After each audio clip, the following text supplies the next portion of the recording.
Across the country, some schools are considering a drastic step to try to rein in class disturbances and student violence. They are banning cell phones. Banning cell phones. Think about that.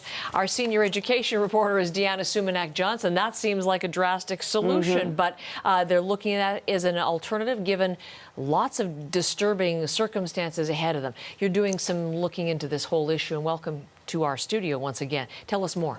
Thank you so much for having me, Heather. You remember a few weeks ago, a lot of us were talking about, and you and I came to talk about that anonymous letter written by a teacher in Ontario in which this person detailed everything they went through daily, the disrespect on the part of the students, disrespect they have for each other, verbal abuses, that kind of stuff. One of the things that teacher pointed out as a possible solution was, why don't we ban cell phones? Interestingly enough, cell phones are actually banned in Ontario schools since 2019. Not that you would know it if you asked any students or teachers or parents, because it doesn't seem like the ban is very easy to enforce. And it really seems to depend on an individual teacher how that ban is being enforced in class. But with the rising rates of school violence seen across Canada and the United States, with disturbances to class time, to learning, more and more educators and experts feel that maybe banning cell phones across the country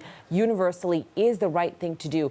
We got a chance to speak to Sachin Maharaj. He is a professor at the University of Ottawa Educational Leadership Program.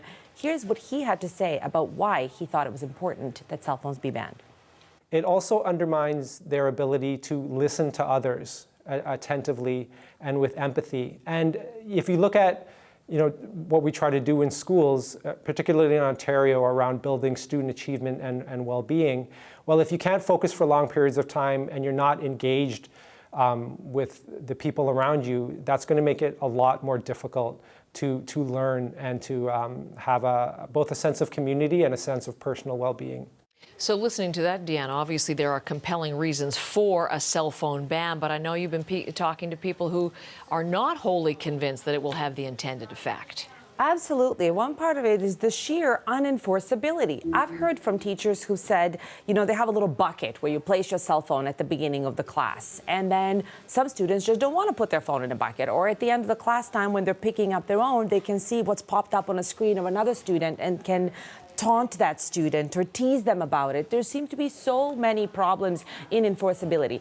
Another part of this is that for many parents, giving a cell phone to your teen has become a lifeline of sorts, the thing that keeps you safe. As we're hearing about more and more lockdowns that we have in schools around here in Toronto, as students are experiencing bullying, not feeling safe, for some families, this is the way of ensuring that their child is safe. We got a chance to speak to Father Tony Jukic. His middle schooler was taunted and, as he put it, tormented in school when she was a new student there last year. And he says the cell phone was the only thing that made them feel safe. Have a listen. There was very little that they could do to protect her.